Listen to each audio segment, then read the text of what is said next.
Good evening, everybody.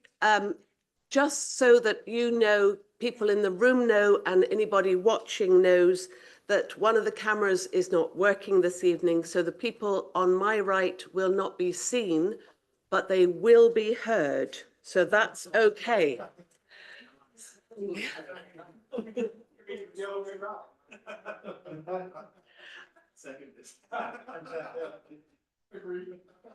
And sorry to bring the mood down a little bit, but before we start this meeting this evening, it is my sad duty to pay tribute to Councillor Andy Law, who died after illness in December. I'm sure you would all agree that Andy was a kind, careful, considerate and conscientious councillor. He worked alongside his colleagues to represent the residents of Waverley, and he made a positive difference. He will be missed. So I invite you to stand with me and we will pay homage with a minute's silence.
Thank you.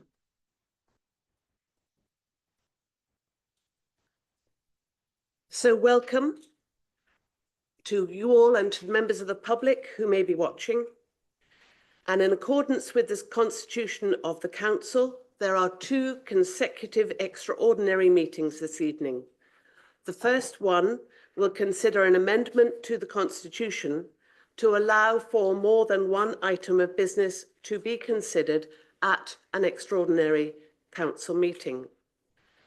Should that recommendation be carried, the second meeting will start at 6:10 or at the conclusion of this one, and will be to appoint a joint chief executive and head of paid service for an interim period, and to consider recommendations relating to the Constitution from the Standards and General Purposes Committee.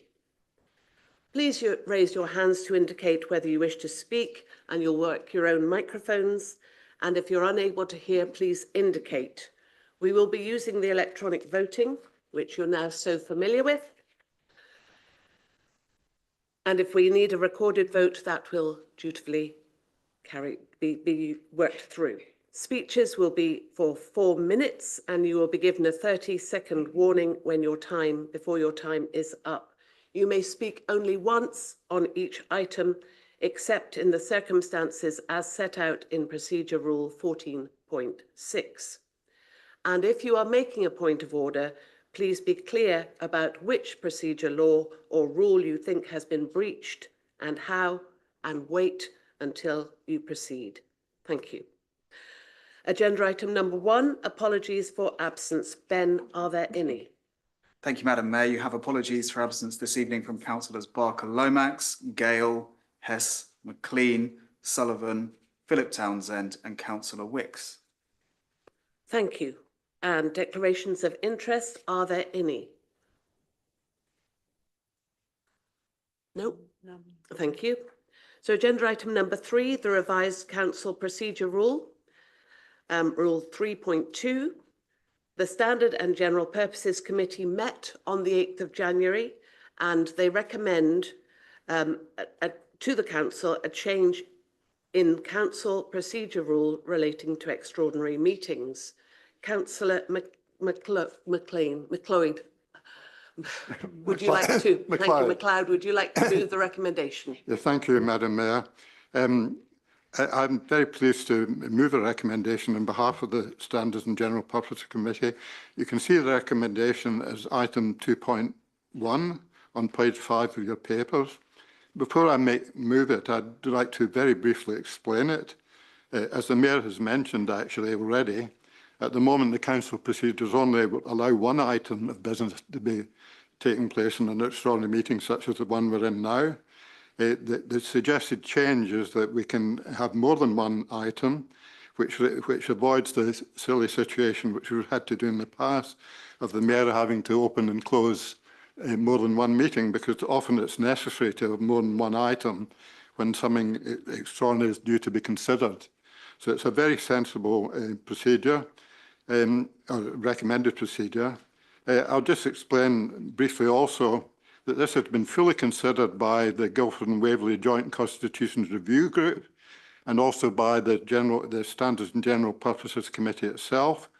There's been 2 meetings of that review group, considering not just this item, but other items, and they've all been held in a very constructive manner, a very cooperative manner.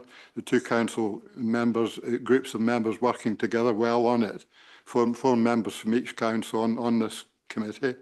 And the Standards and General Purposes Committee have also had very good meetings to consider the recommendations from the Joint Constitution Review Group, and generally speaking agreed pretty well everything that came forward, in the same way as the review group generally agreed the recommendations from the officers. So I would like to move that the Council accepts this recommendation from the Standards Committee. Thank you, Madam Mayor. Thank you. And I believe you have a seconder, Councillor Rubini. I'd like to second, Madam Mayor. Thank you. And are there any speakers? Councillor Goodridge. Thank you, Madam Mayor. Extraordinary meetings should be extraordinary. The 3.2 in our Constitution currently says that in order to preserve the use of extraordinary meetings for debates concerning one-off major matters, the business, etc., will be confined to a single item. It would appear that the current administration want to use extraordinary meetings for normal business, and all constitutional matters this evening and this meeting and the next meeting are not urgent, with the exception of the interim head of paid service item. The rest are all non-urgent constitutional amendments and additions. As I see it, there's no point in opposing this, as we will then get lots of extraordinary meetings, as we've had already, one after the other, which is daft, but I think is an abuse of the Constitution. The one thing I'm confused about is that when we were at the Standard and General Purposes Committee, we agreed to recommend to Council a rewrite of 3.1 and 3.2, which was in Appendix 1 of that agenda. And we seem to have cherry-picked and taken what was Roman 5 and not dealt with the rest. And I can't understand why, 4.2 had 6 Roman numeral subheadings in the appendix, which is what we agreed. And I can't understand why it is now changed and we're just dealing with one little paragraph. So that I'm confused about. I also take the view that any amendments to the Constitution cannot be retrospective. It would be totally contrary to all sort of principles to do so. When these meetings were called, and I'm thinking particularly of the second meeting,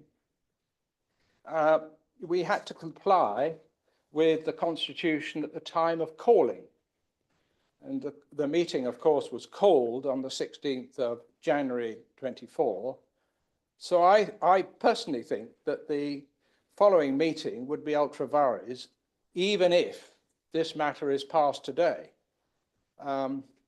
as the agenda starting at 6:10 has 3 items on it and would be in a breach of the rules that are now being proposed. So, I mean, I'm happy we must deal with the first item on the second meeting, but really to go through constitutional changes at an extraordinary general meeting seems totally wrong and is a continued abuse of our constitution. Thank you, Councillor Goodridge. Councillor Follows. Thank you. First of all, I don't think something can be classed as an abuse when the text makes it clear what is and is not allowed. Whether it can be used to form an improper outcome that is clearly not what the Constitution was designed to do is the issue that we have. And in the case of this particular clause, the fact that there was a clause in there that limited extraordinary business to 1 item, but then there was no clause that limited the number of extraordinary meetings, led to the situation which we were in. And that was, again, an opportunity where, in this case, you yourself, Councillor Goodridge, attempted to restrict the reasonable, pragmatic conduct of business of this council through the Constitution. And my response was to call multiple extraordinary meetings. Now, the idea of that could continue to happen is somewhat farcical. And so this particular amendment to the Constitution seeks to undo that. Now, we're very fortunate that we have an extremely pragmatic and sensible monitoring officer that looks at the way the Constitution works and how it's intended to be done and the actual aim of the Constitution to enable this council to do business, and has therefore taken the decision that she has to allow the calling of the second meeting in the way that she has. And I'm sure that if she feels the need to, she'll comment on the subject herself. All of the business on the 2 agendas this evening seeks to deal with elements of the Constitution that require revision to enable the smooth business of this council. For too long, our Constitution has had elements that were contradictory, elements where there was a remedy that was silly, like this one, or elements that were just frankly out of date. We now also add in the pillar where we're looking at it working collaboratively with Guildford.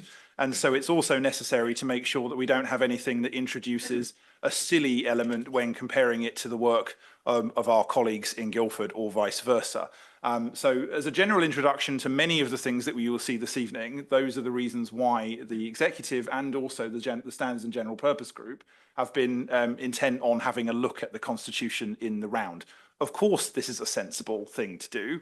But I do want to just comment on one point that I do agree with Councillor Goodridge, that what we won't be doing is calling hordes of extraordinary meetings. I think there is a need, and part of this also sits with the executive and me particularly, as my constitutional role as leader sets the diary, that we need to acknowledge where there have been periods of time where multiple extraordinary meetings have occurred, that we then put a formal meeting in that next year's diary. So, for example, during the budget meeting that we always have in February, we have a situation where custom and practice says we don't bring motions and other business to that meeting so that we focus on the budget, an entirely reasonable position. But what that means is business that's urgent or necessary gets dealt with or pushed all the way to March. Now, we've known for multiple years we always need to do business in January. So instead of putting extraordinary meetings in, we should just diarise a meeting in January. Same with ONS and the budget. It's just actually recognising where we continue to do the same things and properly diarising them going forward. So I accept the position in regards to we should avoid having extraordinary meetings. They should be extraordinary. I take that point. But the Constitution is not there to impede business. It's there to actually allow business. So we should make it allow business. Thank you, Madam Mayor. Thank you, Councillor Keele. Thank you, Madam Mayor. I would like to first of all thank the Joint Constitutions Review Group and the Standards and General Purposes Committee for their work on this matter. To me, this makes eminent sense. When there is a need for an extraordinary meeting, there is sometimes a requirement to take more than one matter. So this increases our flexibility and aligns us with Guildford. On a slightly separate note, speaking as a member of the Council of the Young Family, extraordinary meetings can be quite difficult to add into life as they are in addition to the normal schedule. In my view, they should be limited and a last resort. It's important that we consider the scheduling of meetings carefully so that we have regular opportunities for business to be transacted. And so I'm pleased to hear assurances this evening from the lead on this. Thank you. Thank you, Councillor Hyman. Councillor Follows is quite right, of course, in what he's saying. The problem is that Councillor Goodridge is absolutely right as well in what he's saying, and that's I think we do need to be careful to abide by the Constitution, because we are required to abide by the Constitution, and pragmatism as an excuse or reason it can be dangerous. In these circumstances, it isn't. We're lucky. No harm done or whatever, and it does fulfil the purpose. I have no problem whatsoever with the recommendation. It's a necessity. We could have gone the other way and asked Guildford to change to what we've always done, but as Councillor Follows has said, that would cause us all sorts of playing games, and whether we want to add another load of pages to our constitution, which is far too long for most people to read anyway, we've just got to put up with this sort of thing occasionally. But Councillor Goodridge is right, and I do think we have to be careful, because we have to abide by the Constitution, and strictly speaking, we're not doing so. But on this occasion, I'm perfectly happy with the recommendation, and I hope everybody votes for it. Thanks. Thank you. We have Councillor Martin and then Councillor Clark. Councillor Martin. Thank you, Madam Mayor. Yes, I'm also concerned about the number of extraordinary meetings that we have. I mean, extraordinary is out of the usual. It is an important thing that we can't handle in any other way. And the number of extraordinary meetings we have has accelerated in the last 4 or 5 years. Typically, we have 6 normal councils per year, including our annual council and including the budget council. But in this year so far, we've had 7 extraordinary meetings. If you eliminate the duplication, where we've had to, it would equate to 4. Last year, we had 3 extraordinary meetings. The year before, we had 3, and the year before that, we've had 1. And before that, as far as I recall, extraordinary meetings were relatively rare. So I am concerned about the number of extraordinary meetings. I take the point. I welcome the point that the leader is making, that maybe we need an additional full council, and then perhaps we can get away from too many extraordinary meetings, and I would welcome that.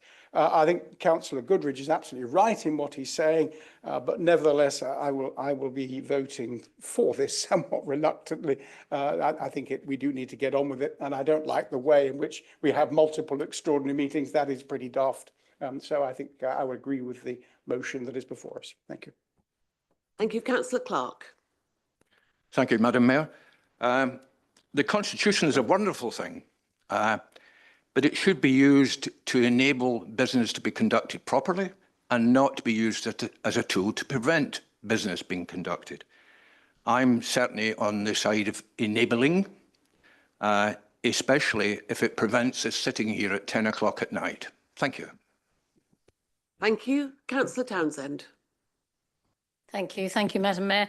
I mean, I totally agree with Councillor Goodridge about extraordinary meetings, and obviously not interrupting with people's diaries and that. However, we are an extremely busy council, and occasionally there will be need for an extraordinary meetings, and we can't let the Constitution hold us back. We must make sure it's fit for purpose.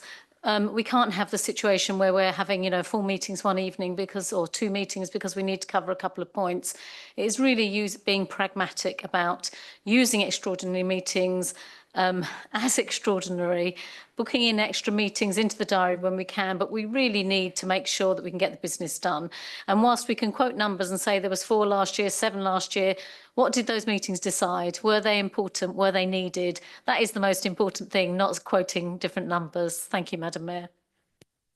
Thank you. Are there any other speakers? Yes. Thank you. Thank you, Madam Mayor. Just because it has been suggested that we're not complying with the Constitution and that we may potentially be acting ultra vires this evening, I just wanted to advise Council that I am confident that we are acting in accordance with the Constitution. The current constitutional provision is that an extraordinary council meeting may only have 1 item of business. And that's the meeting that we are in, with 1 item of business. The recommendation before you is to amend that with immediate effect. If that is supported, that would take effect before the second meeting that's been scheduled this evening. There is no provision about the number of items on an agenda at the point of time that the agenda is published. It's when the meeting takes place. If the provision is not supported this evening, then I will be giving advice in the second meeting, and we will need to consider deferring some of the business and calling another extraordinary meeting in at least 5 days' time for you to have that notice to deal with those items of business. Thank you. Thank you very much. Councillor MacLeod, would you like to sum up? Yes, briefly, Madam Mayor. I think that was a good discussion. I think Councillor Goodrich made some very valid points, interesting points. But I'd just like to point out the alternative actually to what we've done tonight. If we'd actually not done what we're doing tonight, we would have only one item that we'd be considering, which would be the appointment of the new interim chief executive. And all the other items, the other 6 items that we're going to be considering, would have to be delayed for quite some time. The next full council meeting is the budget meeting, and we wouldn't have been able to consider the constitutional items at that meeting. So they would all have been deferred to the meeting after that. And then that would become another exceptionally long meeting with all the other council business on that evening. And we'd probably going on, as Councillor Clark's worried about, so well after 10 o'clock. So we may be being a little bit pragmatic here, but we were advised by our officers that what we're doing is constitutional and it's pragmatic, and I think it's a better use of time, Madam Mayor. So I believe we're doing the right thing. Thank you. And I would like the council now to agree to the recommendation. Thank you, Madam Mayor. Thank you very much. So we will now move to the recommendation. Can I just raise a point of clarification? I raised the point, which hasn't been answered, about why we're just dealing with one item when we agreed at standards and general purposes, the whole thing, which is some of it's been taken, some's not. So are we going to have it back to us to deal with the rest later? Because we have recommended to council a change of the whole of the wording of 4.1 and 4.2. We are only, which was down as 4.1 and 4.2, should have been 3.1 and 3.2, but forget that. I don't understand why we've now got only part of it. Thank you. Through you, Madam Mayor. The minutes of the Standards and General Purposes Committee reflect that it was just one part of that council procedure rule that was being recommended this evening to change the single item to allow multiple items. But there was a discussion at Standards and General Purposes Committee that we are reviewing all of the council procedure rules, and they will come before the next meeting of the Standards Committee and then be referred on to council, and the rest of that procedure rule will be dealt with them with all of them together. We were simply bringing out that one part of the one proposed amended rule to enable a pragmatic approach to be able to hold more business at extraordinary meetings. But the minutes do reflect that, Councillor Goodrich, that it's just one aspect that we were recommending to council this evening. Thank you. So now we come to the recommendation and time for voting. And when your consoles light up, please vote, remembering that the left hand is for, the right hand button is against, and the one in the middle to abstain. Not yet.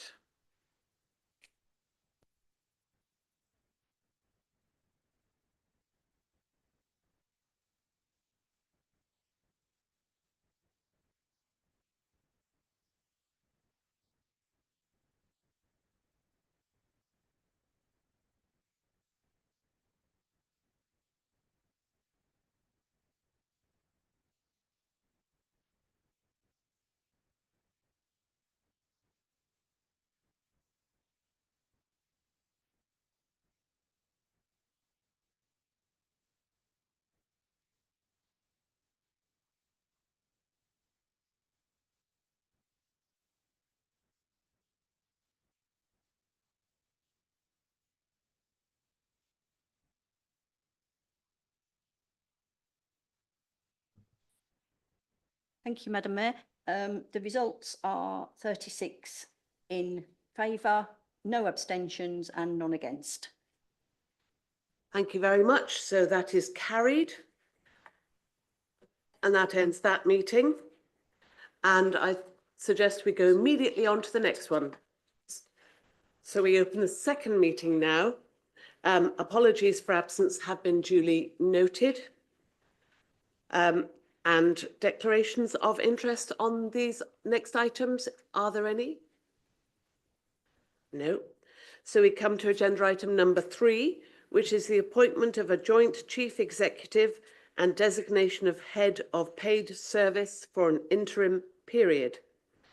The Joint Appointments Committee met on the 15th of January to consider this and made one recommendation to Council as set out in your agendas. Leader, would you move the recommendation, please? Very pleased to move the recommendation, which I entirely support, and I believe have a seconder. Very pleased to second, Madam Mayor. Thank you very much. And are there any speakers? No. So, Leader, would you like to sum up? I think I've said all I need to, Madam Mayor. Thank you. So we now can vote on the recommendation. So when your lights we can? All those in favour, please raise their hands. Unanimous. Thank you.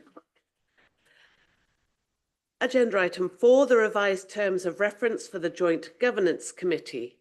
The Standard and General Purposes Committee met on the 8th of January and recommend to this Council revised terms of reference for the Joint Governance Committee. Councillor MacLeod, would you like to move the recommendation, please? Thank you again, Madam Mayor.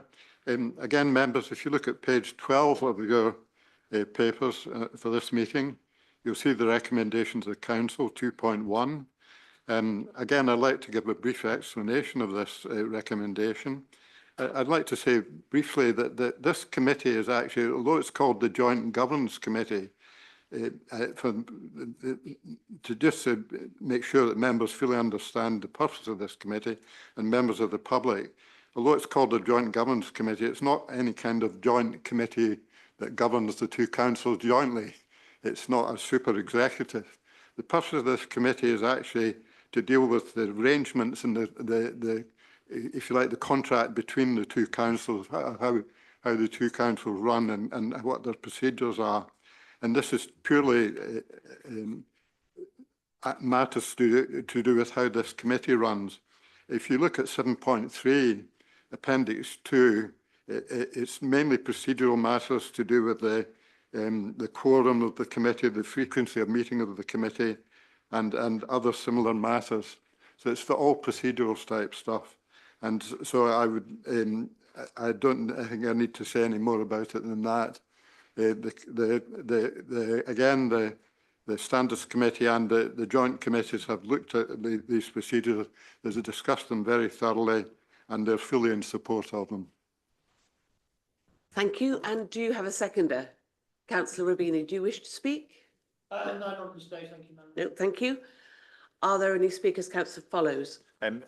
Myself and the Leader of Guildford are the two co-chairs of this committee, and I entirely endorse everything that's been proposed, particularly ensuring that the committee is quorate and not wasting an immense amount of officers and members' time if the meeting is not quorate, and allowing substitutions. This is the group that monitors the inter-authority agreement between the two councils, so from my perspective, and I'm sure for many others, it's an important committee that needs to be managed well. This improves the management of that committee, so I endorse it fully. Thank you, Madam Mayor.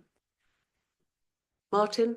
Could I just say I agree with that. I think it will make the meeting, the committee, much more efficient, particularly point 8 in part 3, where group leaders will nominate an ongoing main substitute, which hasn't been the case hitherto.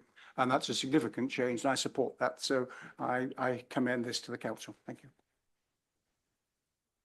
Thank you. No other speakers? Councillor MacLeod, do you want to sum up at all? I think there's anything I need to add. Thank you, Madam Mayor. So we come to the vote. We can. All those in favour, please raise their hands.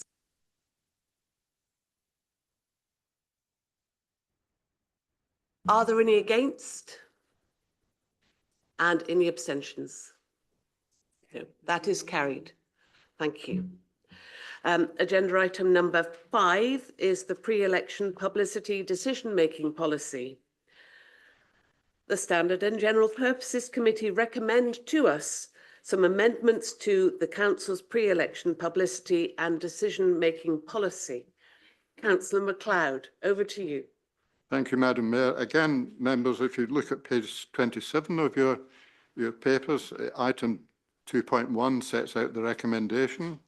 I think the only thing I need to say about this is that the purpose of this recommendation is to give a bit more flexibility in the operation of the council. Sometimes a too strict interpretation of election law makes some of the operations of the council a bit difficult and a bit cumbersome.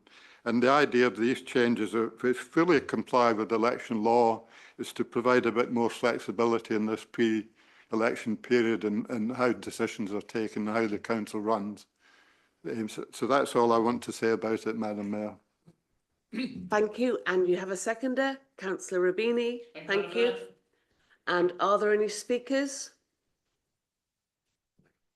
Councillor Hyman. Just for members, for the benefit of members who are the understanding of members who have a paper copy and aren't looking at the original, which has colour on the website. On page 50, in the recommendation, the amendments there is not clear because it's in black and white. What was written in red does not show up. So if you see under the bullet point at 1.6 on page 50, the or, which is struck out, what was, sorry. Madam, I think you've jumped a section. What am I on, 6 or 5? Yes, you're talking to agenda item 6. This is agenda item 5. I'm so sorry. I thought we'd just done that. Okay. No. I do apologise. So that's okay. So are there any speakers on agenda item number 5? Councillor MacLeod, do you want to sum up at all? Nothing to add, Madam Mayor. Thank you. So we come then to the vote. Shall we try out the electronic voting again? When it shows, yes, do vote now.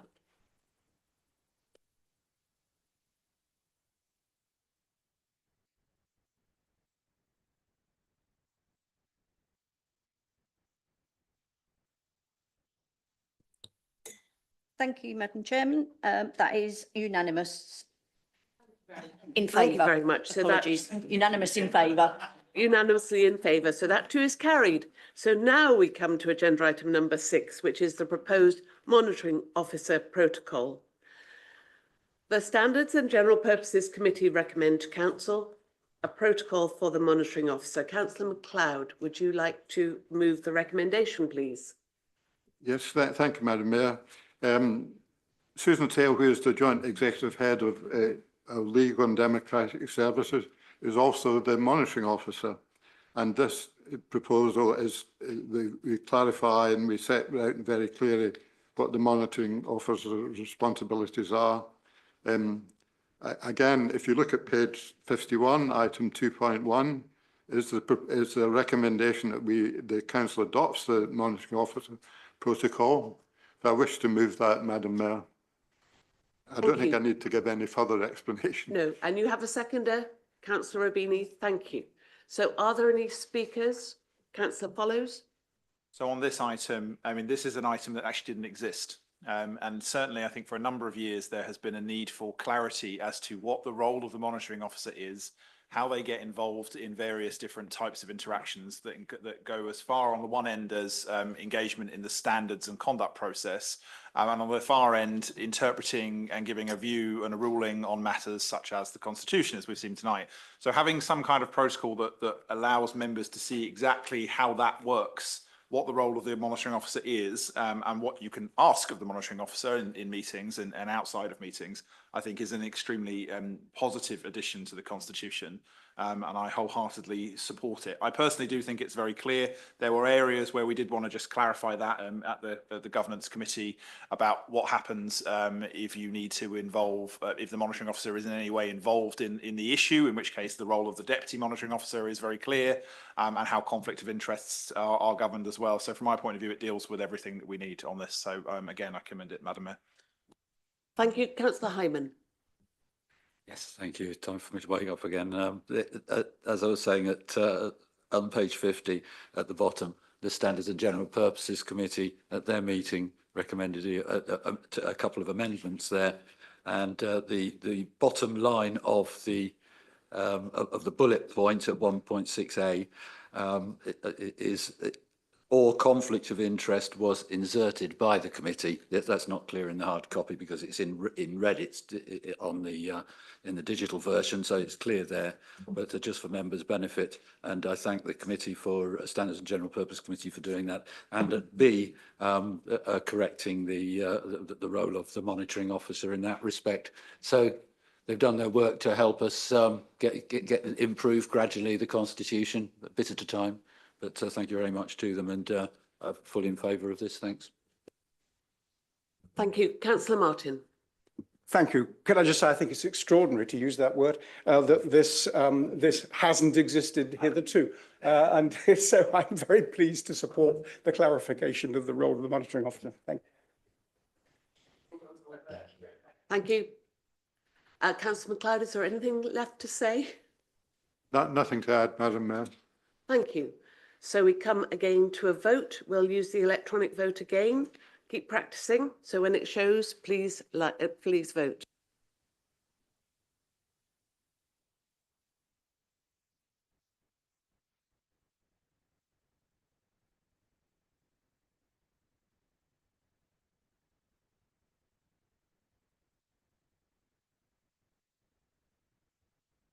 Thank you very much. That too is unanimous that it is passed. So we come to agenda item number 7, Officer Employment Procedure Rules. The Standard and General Purposes Committee recommend to us tonight the revised Officer Employment Procedure Rules. Councillor MacLeod, this is your show tonight. Thank you again, Madam Mayor. Again, members, if you look at page 65 of your papers, item 1.2, you'll see this is another item where, although there are procedures like this at Guildford, Waverley hasn't had these procedures, and Susan Sale has deemed this to be a high priority, that we deal with that. So the recommendations are set out in page 67. These are the recommendations from the Standards and General Purposes Committee, and I wish to move them, Madam Mayor. Thank you very much. And you have a seconder, Councillor Rubini. Thank you, Councillor Rubini. And are you speaking or thirding? Speaking. Councillor Follows. Thirding sounds fun. In this case, I'm also the co-chair of the Joint Appointments Committee, which is the predecessor committee to this. The Joint Senior Staff Committee needs to look at other things as part of its working. It theoretically needs to deal with disciplinary matters as well as appointments. It does, however, mean that those of us who have learned the Joint Appointments Committee as an acronym now need to learn a different one.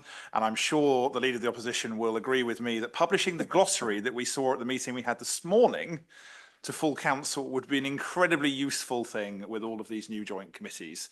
So I wholeheartedly endorse all the recommendations and suggest also we circulate an updated version of the glossary of terms to all members, and perhaps even add it to the Constitution. Yes. Thank you. Are there any other speakers? Councillor Hyman. Thank you. Thanks. If you turn to page 67, I think I'm on the right item. I just hope. The recommendations to the council, which were absolutely correct, I think, up until last night when Guildford met and agreed. So we were now saying subject to the agreement of Guildford Borough Council, we probably sort of mean having obtained the agreement of Guildford Borough Council, or completely delete the first part of each of the sentences of 2.1, 2.2 or 2.4. That comes to mind. I would like the monitoring officer's advice on whether we need to bother. Should we or should we not change it to reflect where we are rather than where we were a day ago? Or is it just unimportant?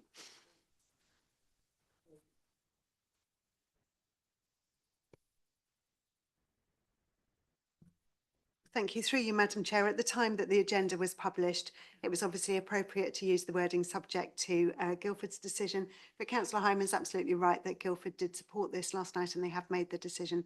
I don't think it's necessary to change the recommendation necessarily. Thank you. No doubt about it. Thank you. Are there any other speakers? And Councillor MacLeod, would you like to say anything more? Nothing to add, Madam Mayor. No? So we come to the recommendation and the vote. When your light shows, please vote.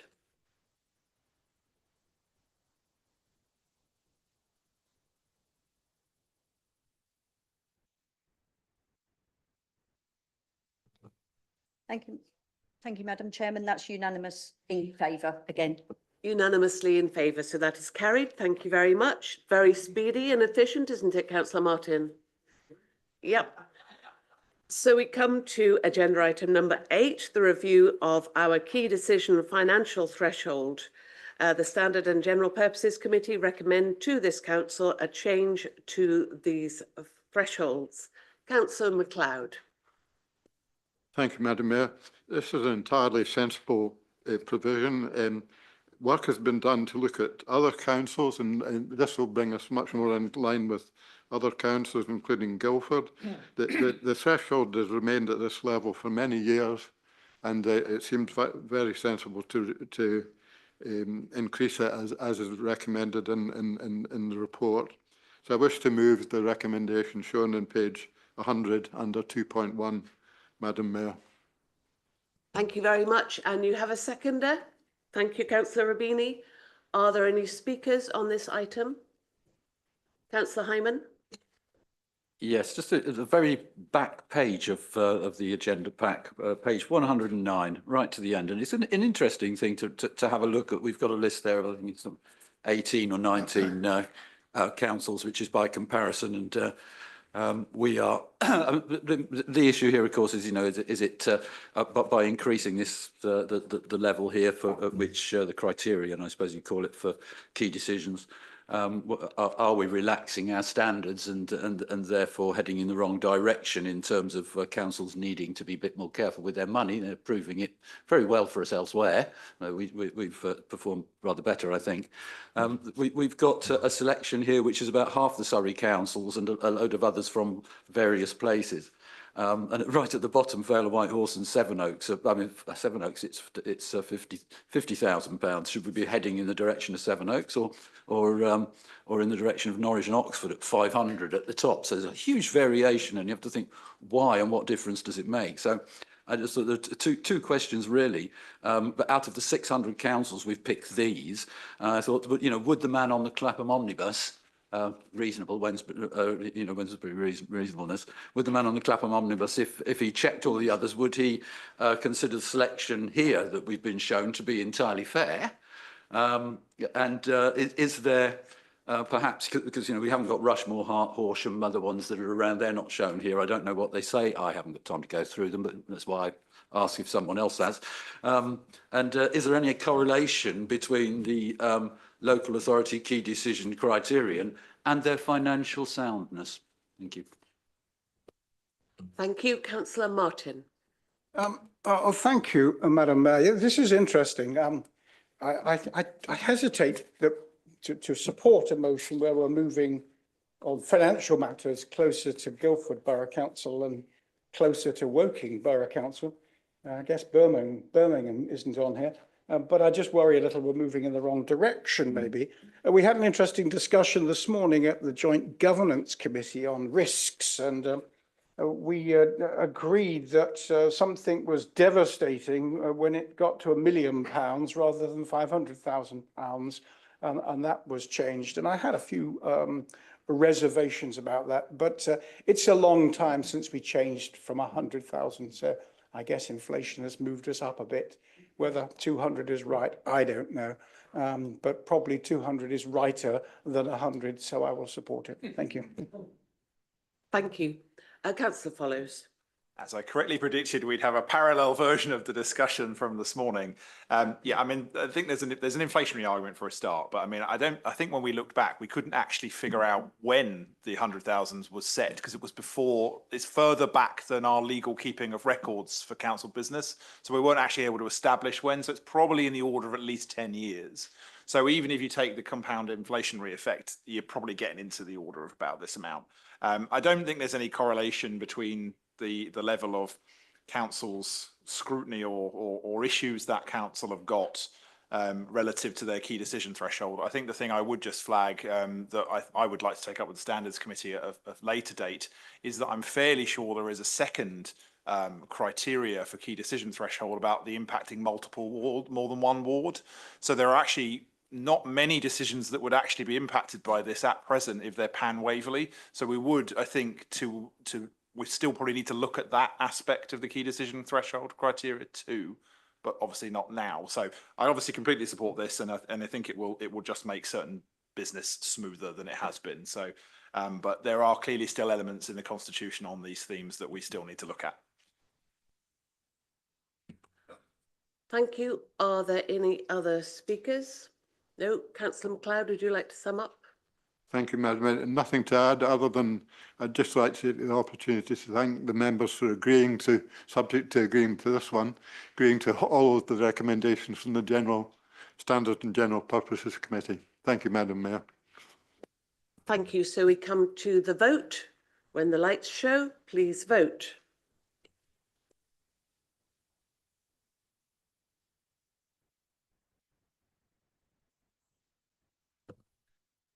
Thank you, Madam Mayor. Once again, we have a unanimous vote in favour. Thank you very much. Now, this has been an interesting evening, 2 meetings and a tribute to a colleague at the beginning and now a tribute to an officer at the end of our meeting. So we did rehearse last time we met some words of appreciation to Tom for his service to this council, but that was clearly a rehearsal. So tonight is your very last full council of this administration. Oh, unless we call another extraordinary meeting next week. What a good idea, Madam. But on your behalf, it is my privilege to thank Tom for all that he has done for Waverley, for us, this council, for his professional colleagues, and for the residents that we all serve. So thank you, Tom, for steering this council and for enabling a smooth transfer of your duties. We all wish you well for what is ahead, and as if there are some bubbles here to help you with your next great adventure. Bon voyage, and as they say in Jamaica, walk good. And would you like to say some words in response? Only thank you very much, Madam Mayor. Thank you, councillors, for your support to me over the last 6.5 years and to the officer team. Thank you. All the best.